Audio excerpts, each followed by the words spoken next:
All right, welcome everybody to this episode of Traveler Chat, 2023 season, episode number 2.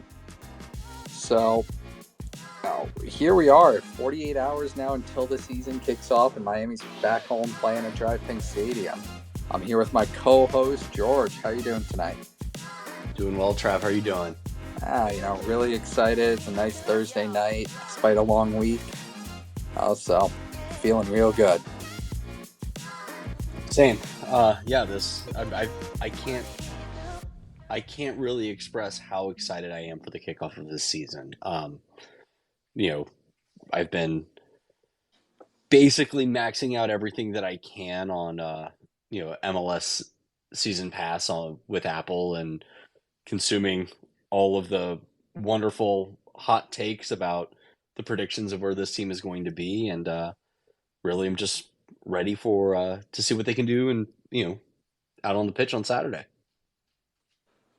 Yeah, and interesting news with the Apple TV deal and MLS season pass today, with Kieran Gibbs deciding to call it quits and actually joining the team as a on-air personality for their MLS season pass content.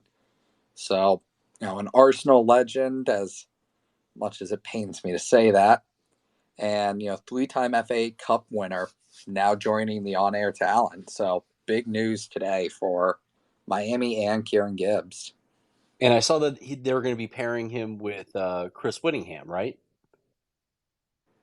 I don't think they were pairing him with Chris. I think they were pairing him with maybe Dre. Oh, okay. Because I thought I saw somewhere where he was going to be doing Inter Miami specific stuff with Chris Whittingham as. Yeah, I saw that too, George. So. Yeah. Oh, yeah. He'll be joining Chris Whittingham as the host of the Inter Miami show. So that'll be fun. We'll have our own dedicated channel with plenty Britishisms between the two of them, and that should be pretty entertaining. It's funny though, because the photo that they posted of Gibbs at the desk that they're going to be using was not Chris Whittingham. Oh, really? I didn't even notice that.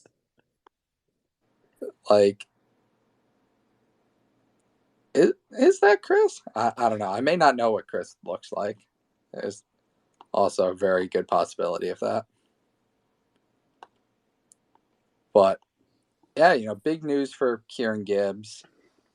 Sad to see him go, but as Phil Neville alluded to in the post-media availability today after their training session, Gibbs really didn't have a spot on this roster. In that left back role, it seems like he was not only behind Franco Negri, but he was also behind Noah Allen and, surprisingly, Harvey Neville, who's a natural right back. So it seems like they were quite honest with them and said, listen, man, you're not going to get minutes this year, no matter what competition we're playing in. Up to you if you want to keep playing.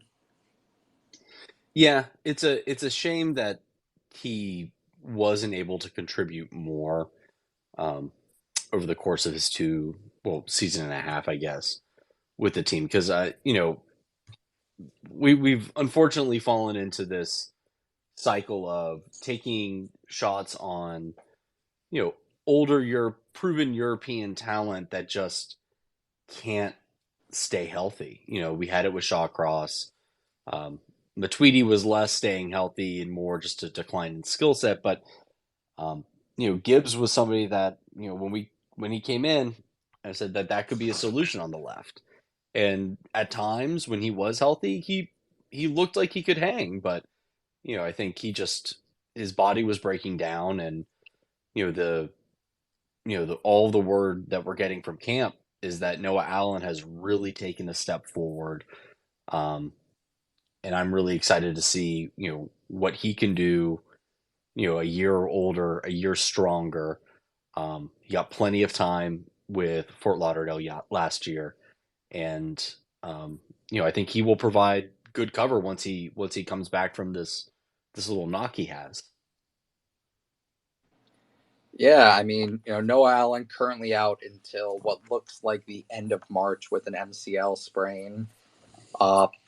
He was at the football fiesta over the past weekend. However, he was wearing a knee sprain, but seemed to be in good spirits. So he really has kind of taken a step forward this offseason and is the very clear number 2 left back on this roster right now.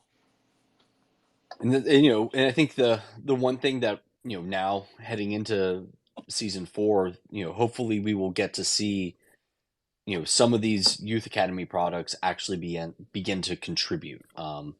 With him and Neville, Karmeshi, we have some guys that once they get their opportunity, they may seize it, and that could really be a very dynamic, in season altering development. And that's what we hope. We've been wanting to see the youth develop with this, the academy and with this club, and finally I think we're starting to see some of that come to fruition. Well, especially in a year where there's so many matches this year between league play, between the US Open Cup, between the League Cup. There's going to be upwards of 45 to 50 matches for every team. So there's going to be plenty of opportunity for these guys that otherwise may be down the depth chart to actually play. So, guys like Noah Allen, Harvey Neville, Benja Kramashi, Eddie Azcona, Shandir Borgelin, they're all going to get their chances this year. Yeah, well, let's see them seize those opportunities. Because I think word is that they all have the talent to do it, and I want to watch them succeed and have see that youth come up locally, and have those young guys to hometown guys to really root for. Yeah, and the roster that Miami has now, Phil has made very clear. This is the roster for the first half of the season. These guys are going to be here till July. The question is, what happens in July? What positions do we go after in July? And kind of tying it all back into Kieran Gibbs' retirement, it kind of makes it a little bit more obvious who we're going to go for. Miami now has 2 open international slots, with Kieran Gibbs retiring and Robert Taylor receiving green card. So who would Miami target with those 2 international roster spots? And as I'm sure most everybody here and listening knows, there are 2 very clear names, and one of them is Lionel Messi. The other one is Sergio Busquets, who Miami has been linked with for months now. Well, there's been a lot of talk about, older European players and whether we want them or not. Is there any argument against wanting a guy like Lionel Messi on this team? I don't think so. I mean, I just, for just what he would bring as far as visibility and impact, not just for the club but for the league, it's a no-brainer. But obviously, coming off of the his just incredible showing at the World Cup, finally getting the opportunity to lift that trophy, um,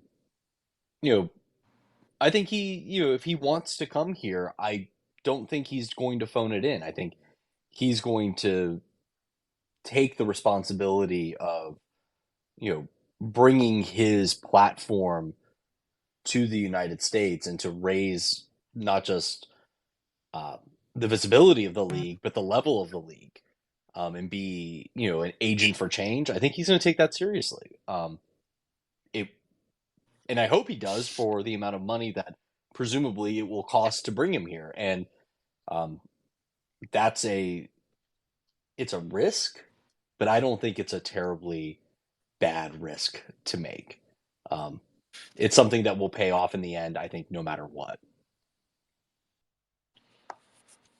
Yeah, and I guess the more controversial player in terms of what do they bring and are they worth it, is Sergio Busquets, who is older than Lionel Messi and plays a much more kind of rough and tumble position as that number 6 CDM. The question with him is, does he still have what it takes, especially to play the length and kind of difficulty of an MLS season with all the travel and everything? So, the big question will be, is he worth it?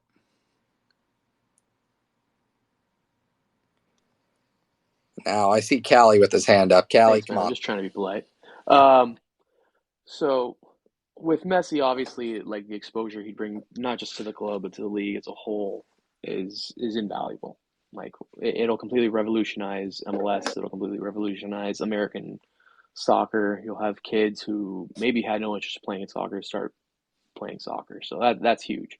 But as a fan who has season tickets in the North Stand, the amount of Messi fanboys that are just going to flood in is going to be astronomical. And I have a feeling it'll be an interesting experience in the North Stand. As far as Busquets, I mean, if anyone watched Barcelona and United today, and the guy looks like he's running in quicksand. I don't know how well that'll translate into the MLS, a league that really does require pace. Um, it's going to be interesting, but I don't think it'll hurt to have him. But yeah, no, that's life. Well, and my bigger question with Busquets is, Miami's going to be a team this year that doesn't press you off the bat. There's, Josef Martinez and Leo Campana are not two strikers who are going to constantly press the back line of an opposing team. So it's going to put a lot of stress on the midfield, on players like Stefanelli, Rodolfo Pizarro, Jean Mota, Gregory. It's going to put a lot of pressure on them to stop that first line-breaking pass. And when you have a player like Busquets who kind of moves in slow motion at times, does that really fit the mold of what we need? So for me, that's, just a really big question. We're going to go out and, get this player who, obviously has won the World Cup. He's won it all with Barcelona, but is he still valuable at this point? I think that there is value in bringing in someone who has had success at the highest levels and bringing in two guys that have had success at the highest levels, have won it all.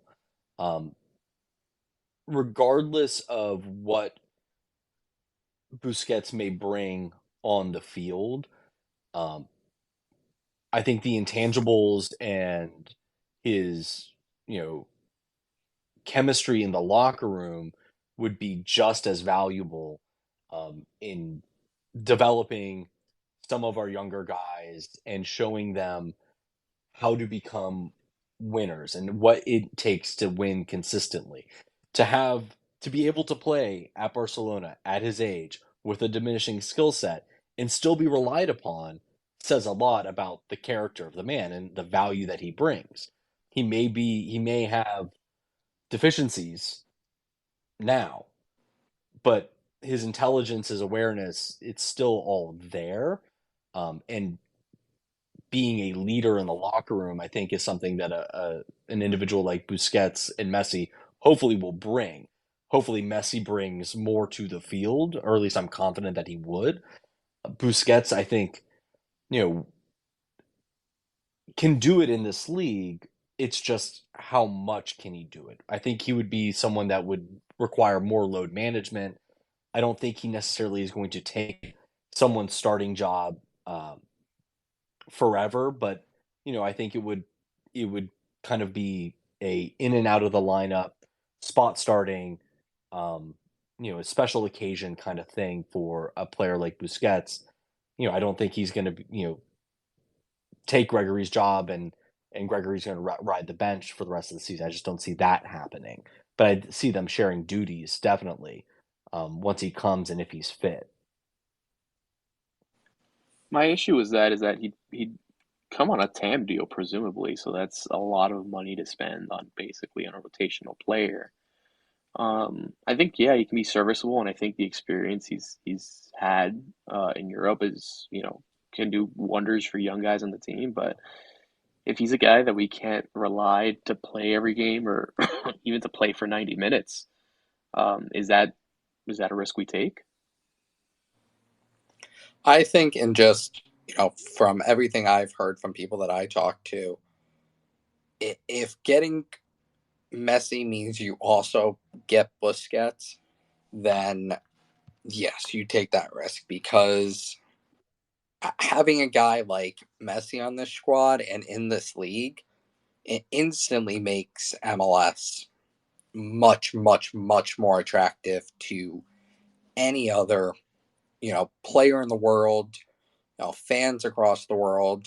And not only that, he makes the team much, much better, because Lionel Messi, unlike a lot of other players, and the one player that he's been compared to his entire life, he doesn't quit. He gives the same amount of effort, no matter if it's the World Cup final or if it's PSG against, Monaco in a meaningless league match.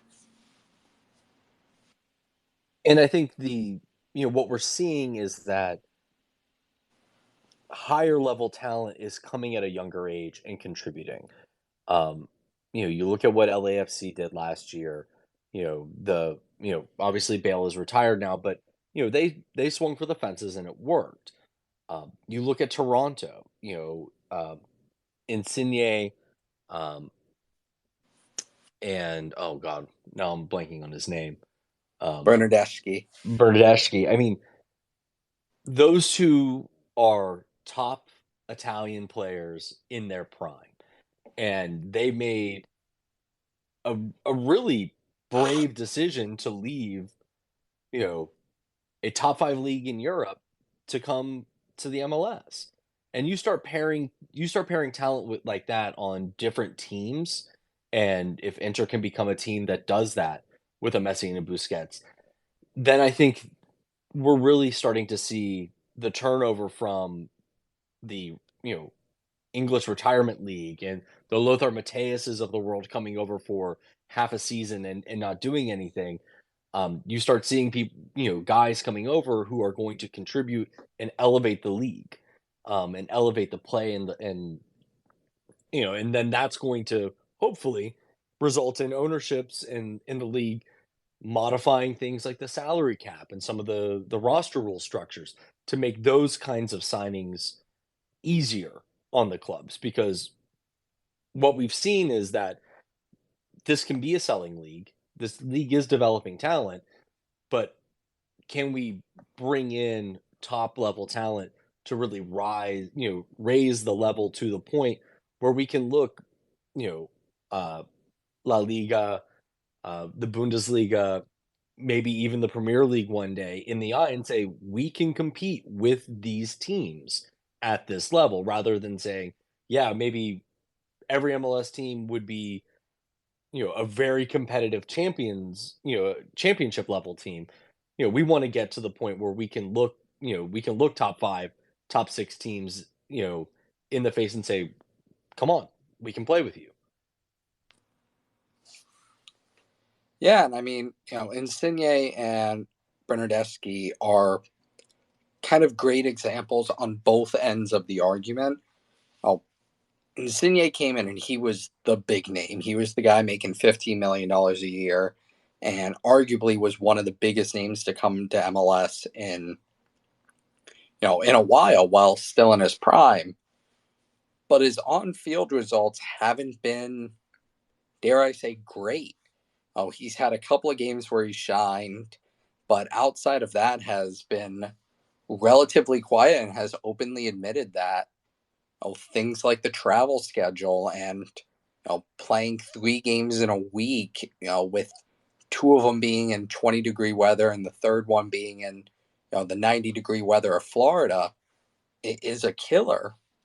Bernardeschi, of course, is a different story. He was the little bit more not as popular signing, but still came in and arguably was better than Insigne.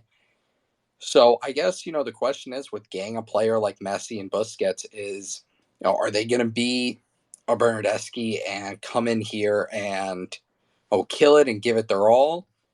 Or are they going to be kind of a year one Blaise Matuidi or, even Gonzalo Higuain, and maybe every now and then they'll show up and care. I mean, I think Messi has too much pride to just, roll over and just collect a paycheck, quite frankly. Um, Busquets, I mean, I think both of them, like, I think historically they're guys that, you know, played hard, and they never like have like mailed it in at any point in their career. But it's it's easy to kind of look at like some of the not European failures, but like you look at the Toronto guys who have been a little bit of hit and miss. You look at Bale, who came, had moments, had and then didn't have moments, and then like Kalini just showed up to LA and he basically sat on the bench for most of the season. It's tough to gauge, but I think with those two guys specifically, and Messi and Busquets, like I don't foresee that being an issue at all. Does anybody think that Busquets would even be in the discussion if it wasn't for Messi? From everything I've heard, no. Exactly. So, like, this isn't a, is he going to be productive? It's a, we want Messi to be happy. That's the only reason he'd be coming. That's fine. I can live with that. Like, it is what it is. Like, if you have an opportunity to have the greatest player of all time on your team, you pay the price. Like whatever it is, you have to pay it, right? And presumably that's why Miami has operated the way they have in the offseason, leaving those two positions.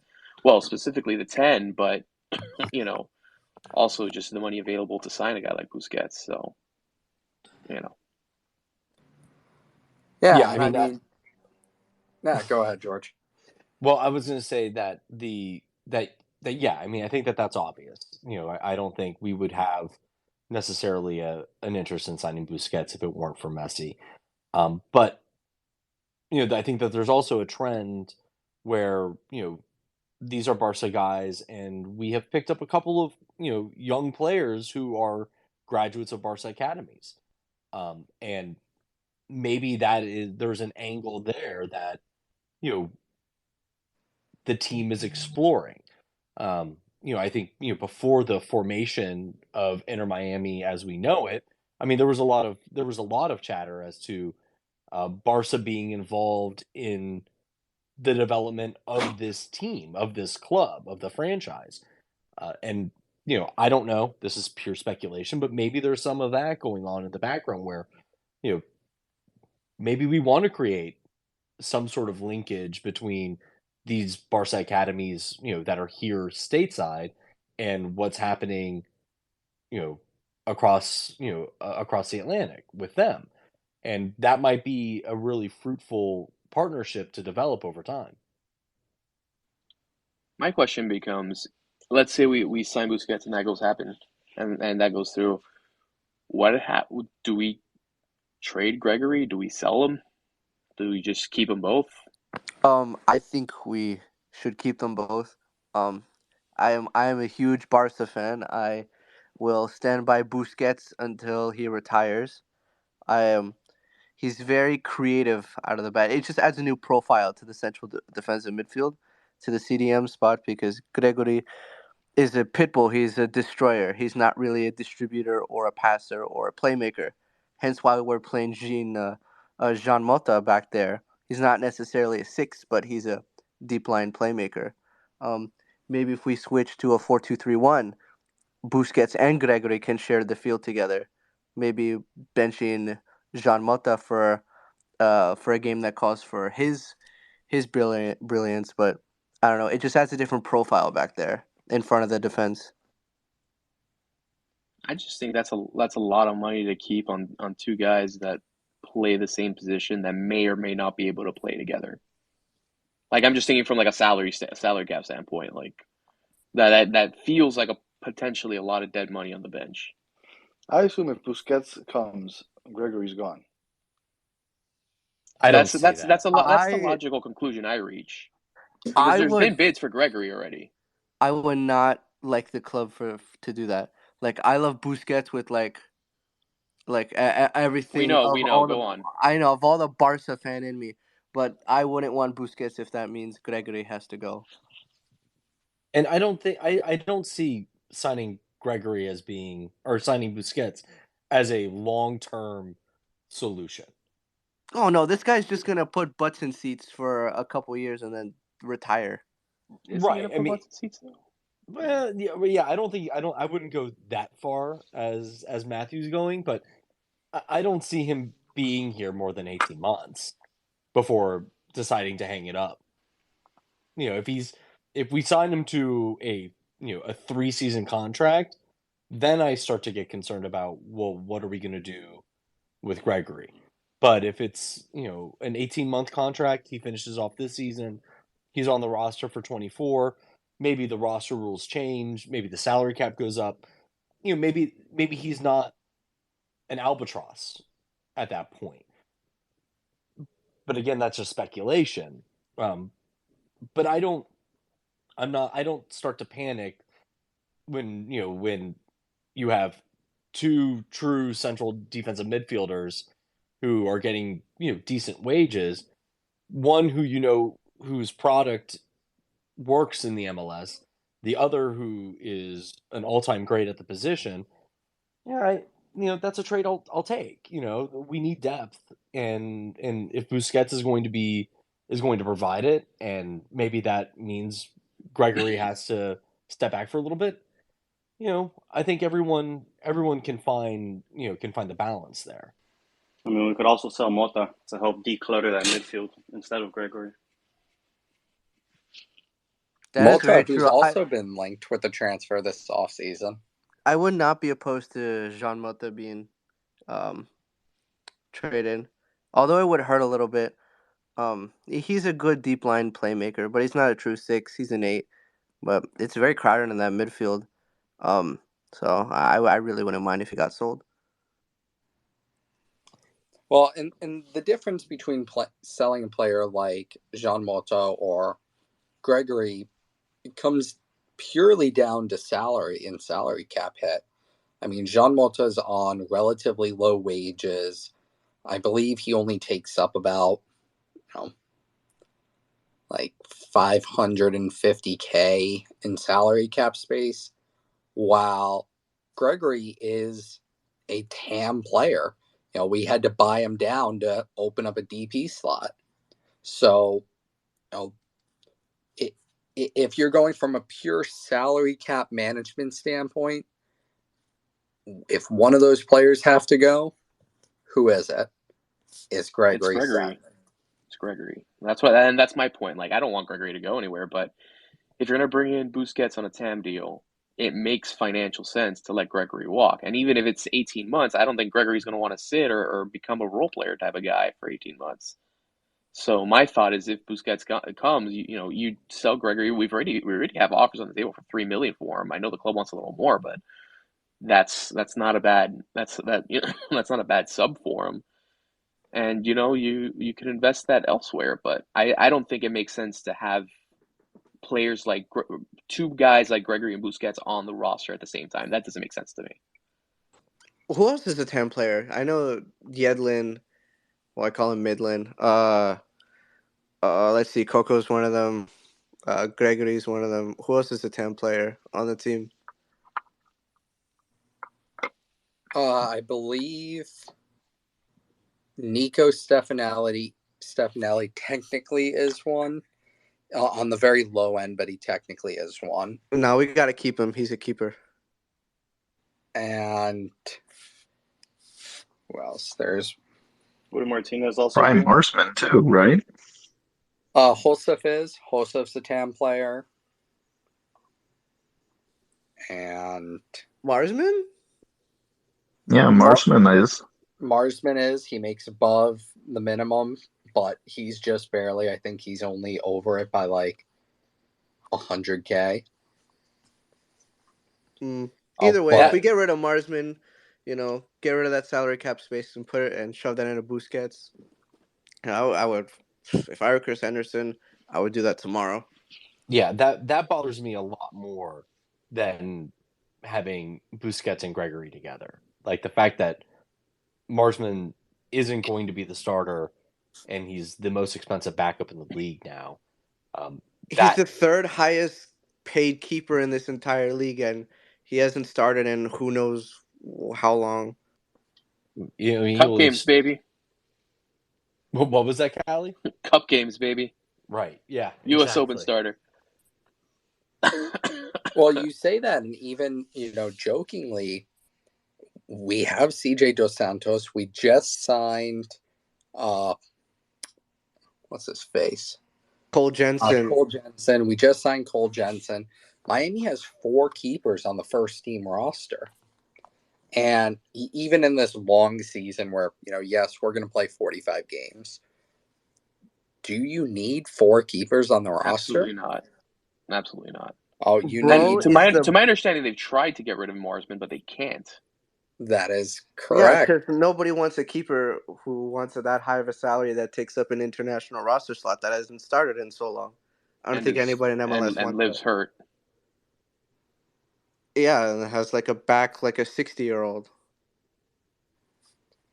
Well, and for Nick Marsman, his kind of biggest issue is you had a guy like Drake Callender kind of come out of nowhere and steal that starting spot, and now he's second in the depth chart, and arguably at times could be third in the depth chart, depending on how players like CJ Dos Santos or Cole Jensen, how they perform. Marsman could slip even farther down the depth chart. Just look at a player like Kieran Gibbs. He very realistically could be a lot farther down the depth chart than we actually think he is. Did you see that replay that on the? I think it was like that closed door Montreal game. Did you see that one of the goals that I think it was the second goal that Montreal scored on us? Nick Marsman is known for his distribution. Bro literally passed the ball to the Montreal player, and they just tapped it in. I'm like, yeah, that kind of concerns me.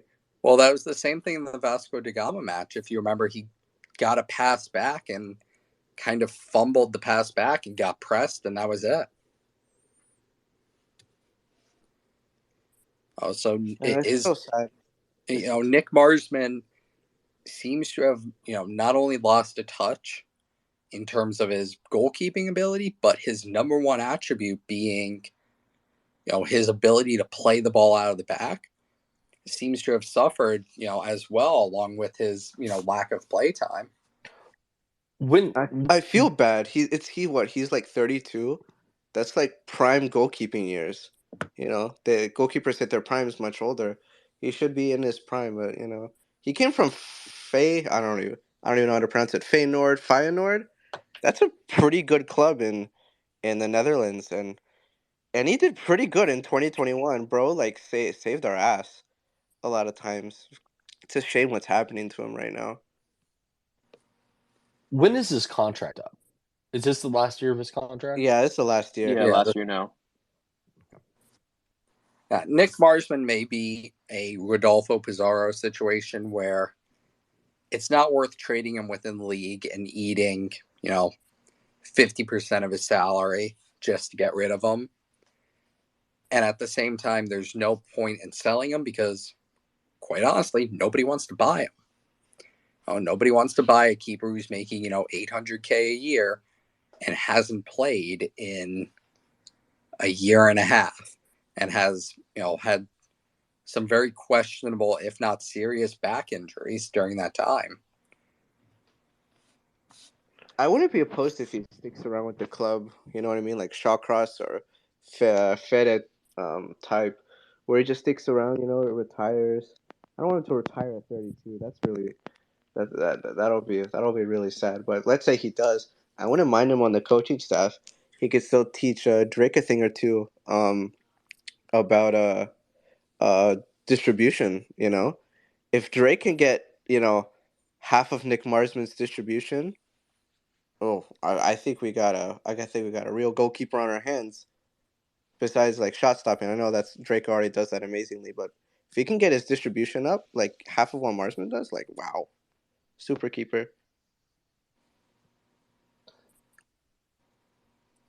Yeah, I mean, it's obviously a big kind of question for Miami to see, what they're going to do in terms of creating that salary cap space. But we'll move on from the nitty gritty of salary cap space, Messi, Busquets, all of that, and we'll move into talking about Saturday, the home opener. Boys, how are we feeling? I'm Nervous, excited, man. optimistic because of that preseason game. 2-2 against what are the top Western Conference teams. That, and we played well. We created nice chances. I was like, oh my god, one touch passes. Oh my god, we actually got. We were like moving the ball around. I was like very surprised. I'm optimistic. Well, Yeah, and I Kelly, was. I heard you mention on away days today, you actually had Austin at the top of the table in the West. I did. Shaking things up a bit. I do think potentially they could be the best team in the West. They had, one of the best attacks, but I don't remember exactly where they ranked in terms of goal concession, but I think they were like bottom 5 or 6 or something like that. But they made some signings that I think will remedy that, and they're still absolutely lethal up front. But in regards to Saturday, um, on away days we had Elias. I'm not going to sit here and try and butcher his last name. From the Ballers Round, which is a Montreal FC podcast, and I was very optimistic about Saturday going into the game, and I became decidedly less optimistic. I still think we can pull it out, but I think Montreal is going to be a lot better than what people are thinking. And they did have a massive fire sale, and from the outside looking in, I think they're kind of experiencing some of the same like outside perception complexities that Miami is, in the sense that people within the club and fans of those clubs think they're going to, they see what's going on, they think they're going to be better, but people from the outside think they won't be as good. I think that, it's going to be interesting. We always have interesting games against them. I still think we win. I think it's going to be like a 2-1 type of game. I did say a 2-2 draw on the pod, but I'm feeling a little more confident now Thursday than I was on Tuesday. So we'll see. Who scores so in those 2 goals? Who scores? Who scores for us? Correct. Um, I am going to say I didn't think this hard about it, but I'm gonna go ahead and I think Joseph does it at the north end, get the crowd pumping. And then I think we're gonna see one from someone different. I think Stefanelli may sneak one in there too. So let's see. Montreal's returning 8 out of the 11 starters. It's not a completely new squad. Yeah, right. but the players that they did lose, guys like Ismail Khan, Yeah, no, Konya was Alex the Alistair biggest Johnson. loss. Jord Mihalovic, those. They lost three of their best players.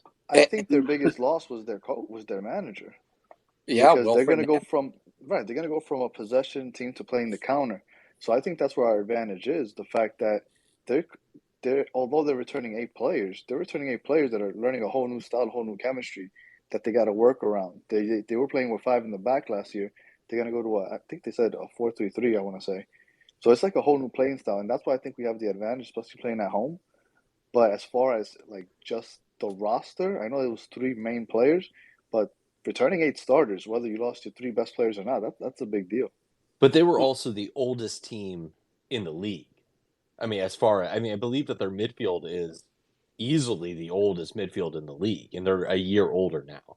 They And also had Hernan, them. They also had the most wins in the league last year. Yeah, they're the yeah, only teams at 20 wins. but Hernando Losada also is a high press, high intensity guy. Like that is what he wants to play. It's not quite Red Bull, but it's kind of Red Bully. And you know, do I think that they have the talent to be a playoff team? Absolutely. I just don't know what it's going to look like. I mean, when I went to DC 2 seasons ago and watched, Losada's team play, I was impressed. But And that's not DC wasn't a good side, but they can create problems for you. I think the talent is there for them to give teams problems, but the loss of talent, especially the top end talent that they had, I just don't know if the if the tactical tweaks is going to be able to mask that enough, especially with the bulk of this roster being a year older now. I agree with everything you're saying. I'm just happy that we're playing against them the first game of the season, because I think that's the best time to play against them while they're still getting adjusted to these changes. On top of that, playing at home, so I think we definitely have a big advantage. Because if this was halfway through the season and they could figure things out, maybe I'd feel a little different. But I think this was like the perfect setup for us to start the season. But also remember that this team isn't all that different from the Montreal squad that we faced over the last 2 seasons, and we took care of them at home back in 2021. They didn't. We basically played them off the field that But they game. mollywopped us last season at that last But game. yeah, they absolutely did. But that was also a tactical. I mean, they changed coaches between this is their third coach in 3 years, if I'm not mistaken, and so that says a lot. That the tactical decision making had a lot to do with why that team was so successful. I mean, it's going to be a tough game So because they also got Herrera, which is also one of the top win backs. So, yeah, they lost Alistair, but they got Herrera. Losada is like buddies with the VP. That's why they made the signing. They have like history back in their Belgium days. So the VP knows what he was getting from Losada. And then as far as home advantage, I mean, Montreal's been here for the last 2 months. Their whole offseason's been here in Florida. So they're already at this point and playing on our field. I think they running a scrimmage right before our Austin game. So, I mean, we have our crowd, but as far as the temperature and everything, I think they're already kind of accustomed to it. So I think it's going to be a close game, either a 2-2 draw or a 2-1 win us. What do you think our tactics are? Do you think we're going to counter, or do you think we're trying to be possession based for this game? I don't know, Matthew. You were at the last preseason game. Why don't you tell us? He was drunk off of his 4 White Claws. Yeah, don't worry about it. Don't worry about it. Look, if they don't card me at the North Stand, I don't care. All right. So I think all season we're going to be trying to play the possession game. And Phil's admitted that he wants to be more attack-minded this year, too. He's been saying that for like 3 years and then played half the season counterattacking. So I'm thinking, what would Phil do? I think he's just going to look. I think he throws a curveball at us. I have a weird feeling that he's just going to shoot a 4-3-3 on Saturday. I like this weird feeling because I know he's been like doing this 4-4-2 diamond. But Phil, like sometimes you just like look at the lineup and you're like, huh? What? And I don't see how 4-3-3 makes sense for the roster we have.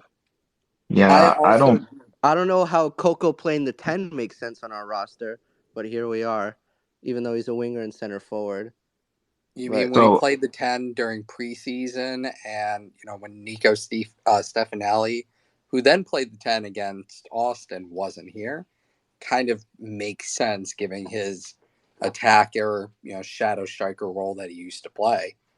But this season, I don't see Phil really screwing with the lineups that much. I think that there's games where yes, he'll change it. He'll change it tactically to play something like maybe 5 out of 5 in the back. Play wingers, stuff like that, depending on who's available. But Phil has adamantly said all off season that we're playing with 2 strikers. And first of all, if you're a longtime footy fan, that 2 strikers has kind of been a system that for a while has died off and is only just now coming back.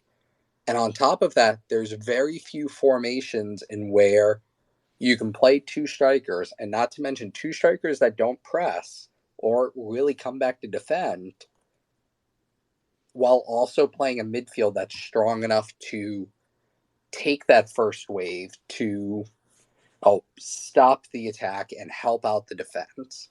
So I think that, something like a a 4-4-2 diamond, a 4-2-3, 4-2-2-2.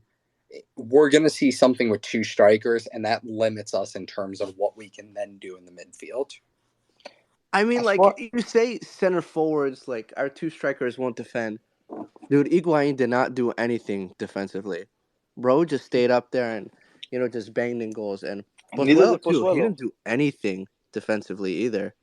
I don't know why. I don't understand, like, oh my God, especially the brain dead people at MLSsoccer.com putting us 25th in the power rankings are whining about how our center forwards aren't defending, even though last year our 10 and 9 did not defend at all. Doesn't make sense. Stefanelli's gonna track back a lot more than Pozuelo ever did, and I think that diamond is gonna be a little unconventional because I think if you have somebody like Robert Taylor, for example, playing an 8, I think you're gonna see him get out wide a lot more than you would usually see another 8. I think it might be a little unconventional, maybe a little more freedom with the 8s. There's like a Spanish term for that. So some Spanish speaker helped me out with this, but it's like Pizarro can easily drift out wide, and Robert Taylor can easily drift out wide too, without a problem. And I think that's what we're gonna see because we have so many wingers, but we were not really playing with wingers. You might see those wingers play the 8 and play like an unconventional 8 that drifts off wide often. Well, and I fully agree with that. I think this is a season where we're going to see kind of a lot of positional fluidity. Guys like Robert Taylor, if they play the 8, Rodolfo Pizarro, we saw a little bit of it in the Austin game. They're going to be allowed to drift. Do they want to go closer to the touch lines? They can. Rodolfo Pizarro spent a lot of that game against Austin making runs only a few yards off of the touchline, despite being an 8 who was playing through the middle. So I think that, you have it absolutely spot on where there's going to be a lot of positional fluidity. Nobody's going to really have that set, all right, you're number 8, you are to stay only in this half space and make runs up and down the field. That's it. I think that our 8s are going to be told, you want to go to the touchline to receive a pass from Negri or play a 1-2 with Negri? Go ahead.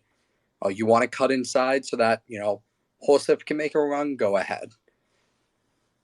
And I think that's why Neville was emphasizing that this team, although I think it's silly to say, doesn't need a 10 because I think he's ready to play with that fluidity. Yeah, and the way that this team is built is, as much as, it kind of sucks to lose Pozuelo, the great, playmaking ability that he brings. As long as you have a guy like Stefanelli who will cover every single inch of the pitch, we saw that last Saturday against Austin. The dude just runs. He's everywhere. He's tiny. He's fast. He understands where the game is. If we play like that, then we don't need a true 10 who's in the middle and dictating, the pass from the 6 to the 8, the pass from the 8 to the 10, the pass from the 10 to the 9. We don't need that. We just need a player there who is able to make a run across the field and check into, Bryce Duke and say, hey, Bryce, play me the ball. And then they quickly play the ball to Campana, who, then sees Josef and Rodolfo Pizarro making a run. So this Miami team is going to have a lot of fluidity. So it will be a season that, if Phil comes out and says, we're playing a 4-4-2, there's times where it's going to look like a 4-3-3. It's going to look like a 4-4-2 flat. It's going to look like a 4-2-3-1. It's going to look different, but I think every game it's going to play the same exact way.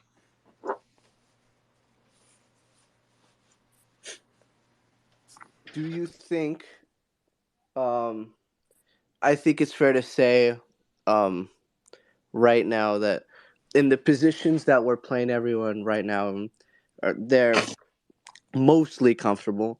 I know Pizarro is not a natural 8, but I feel like if we just give the way this roster is built just gives individual and tactical freedom for players to do what they like to do. Like I know Campana and Joseph, they're kind of up top, but like our 8s, our 6 can get involved with the attack as long as the defense can hold.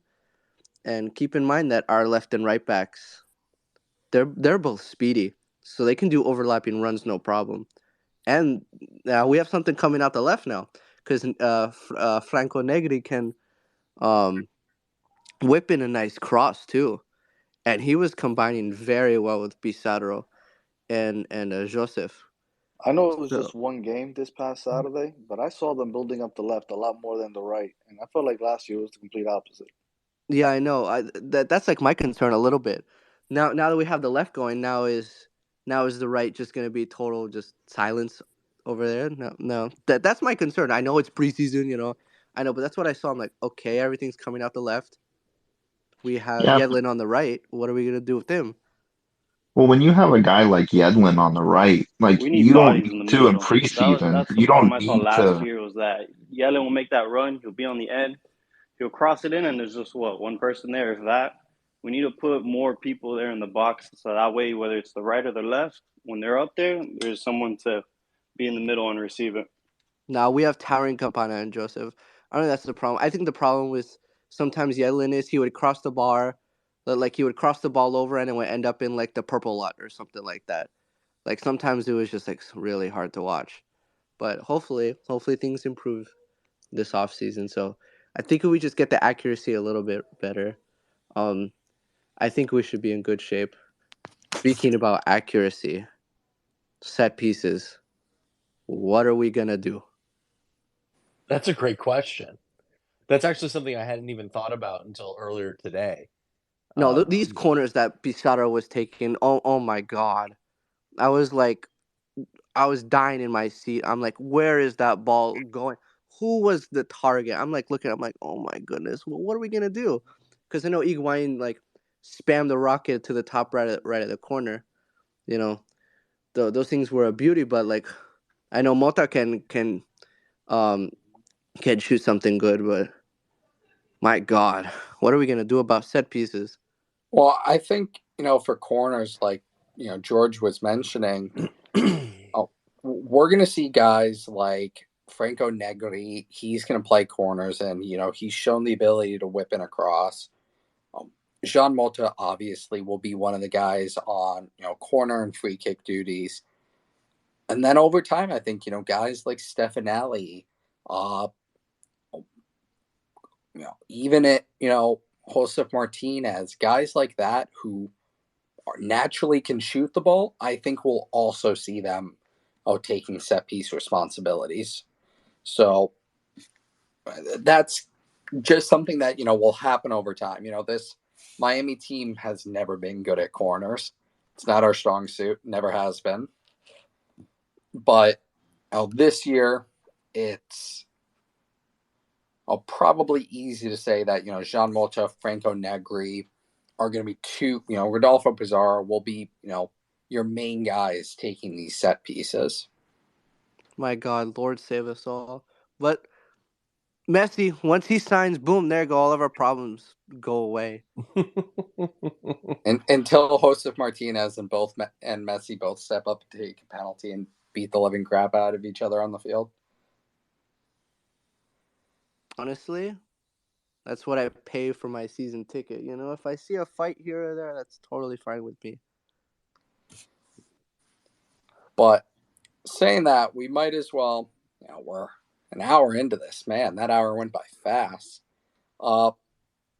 We might as well kind of begin to wrap up here. And we've already heard some predictions for what people think the score is going to be on Saturday, goal scorers, so on and so forth. But what I'm more interested in hearing is, obviously, we'll ask about your game predictions and scores in a few minutes here. Who do you think is one of the first players off the bench on Saturday? It's gotta be. And the Robbie entire Taylor. roster just fell out of my head. It's gotta be Ryan Lassiter. Saylor. Ryan Saylor. I think it's going to be If Bryce Ariel too. Lassiter touches the ball on the field, I'm done. I'm leaving my seat. I can't do Lassiter's it. coming in for Joseph in the 60th minute. Sorry to break it to you. Yeah, I that's think not a crazy prediction at all. Well, I think based on last Saturday, it's not Lassiter that comes on first for Josef. I think it's Coco Jean. I hope so. Please, for the love of God, yes, Coco. He scored. The Ghost scored, and that was a really good finish too. That was pretty spectacular.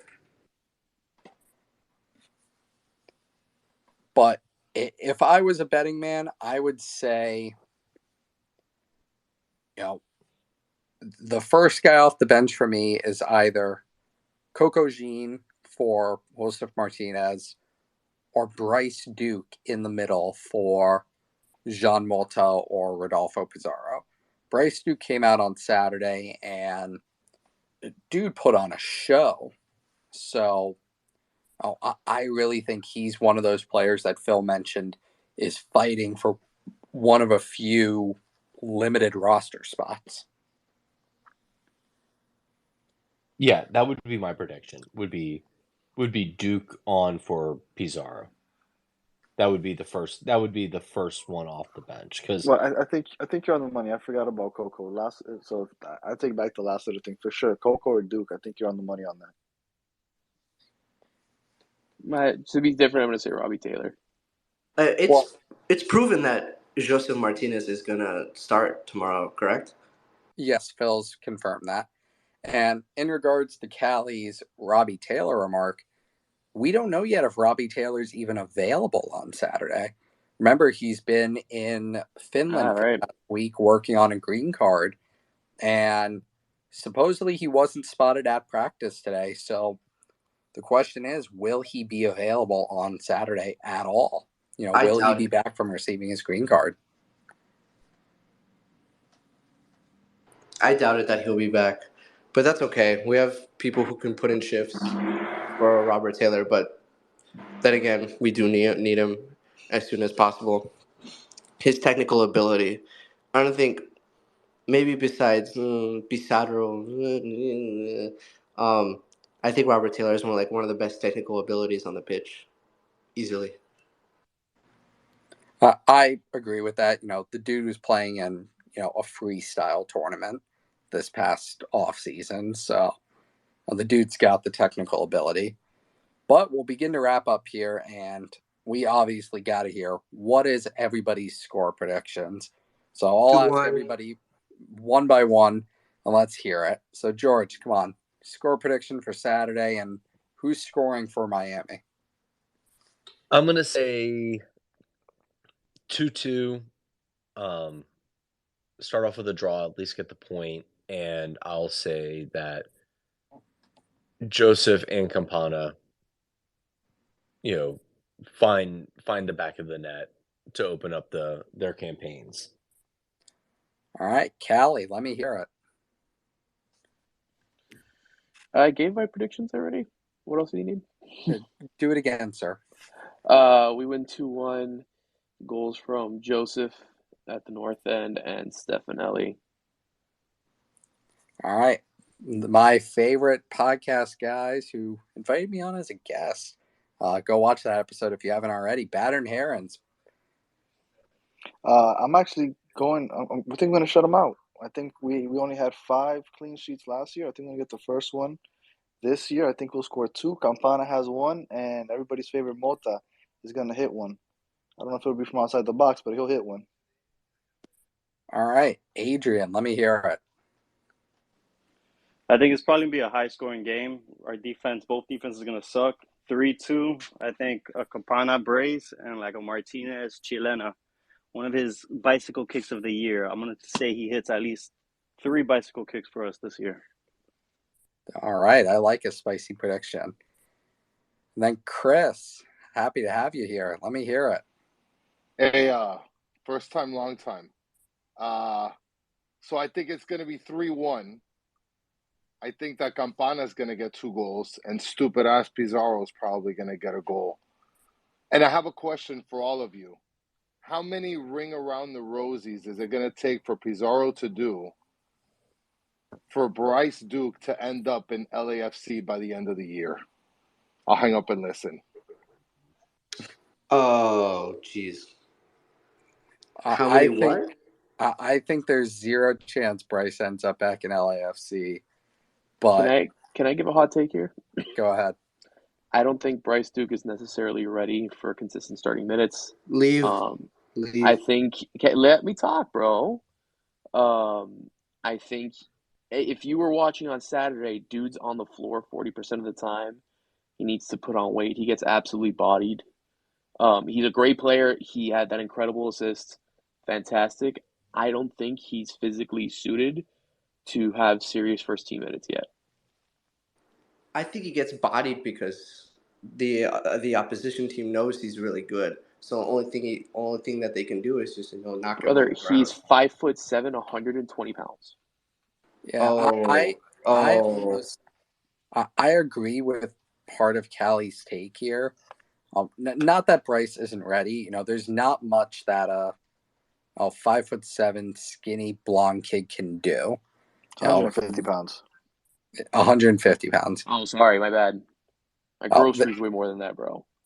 There's I just want you guys to understand that Danny and Callie are right now sharing the same opinion as one of our last guests, Franco Panko. oh man. Hey, a blind squirrel finds a nut every now and again, bro. Broken clock is right twice a day. I mean, it's a fair critique on Duke. I love him. I think he would be. I want him to start, but I don't think that this is out of bounds to say that he's not big enough or strong enough physically, to go up against Victor Wanyama, who's literally going to bury him, in a 50-50. So, Look, it's not a bad point. but if Pizarro is 5'8" and 155 pounds, like it's not a huge difference. He looks like a little lankier, I guess. He looks a little younger, but when the skill's there, he's got to be on the field. I don't care how small he is. But he's on the Look, floor. He was on the floor so many times on Saturday.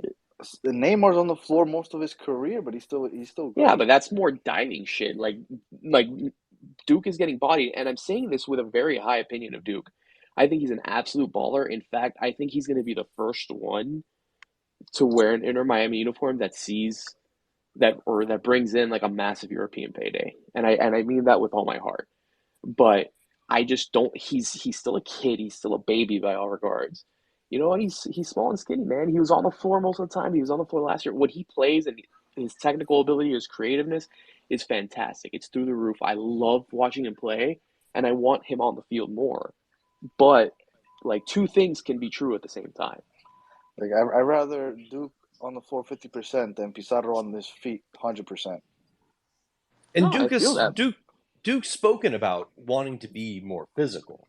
Like he knows that that's a thing in his game that he's lacking, but that will come with time. He just needs to age You just need into to get it. there. No, which one has the Yeah, better shot right by now? the time he's I think Pizarro has a better shot than Duke right now, and I think that's the only reason, another reason why he's beating him out. And also with the Pizarro thing, like I'm just of the belief that, again, just from a business standpoint, they're going to give Pizarro every opportunity because they don't want DP money on the bench, straight up. Like, facts. Well, that's my score, Trav. 3-1. Put the house on it. All right. And then last but not least, Matthew, what do you got for your score prediction? I changed my score predictions. 5-4. That's what I think.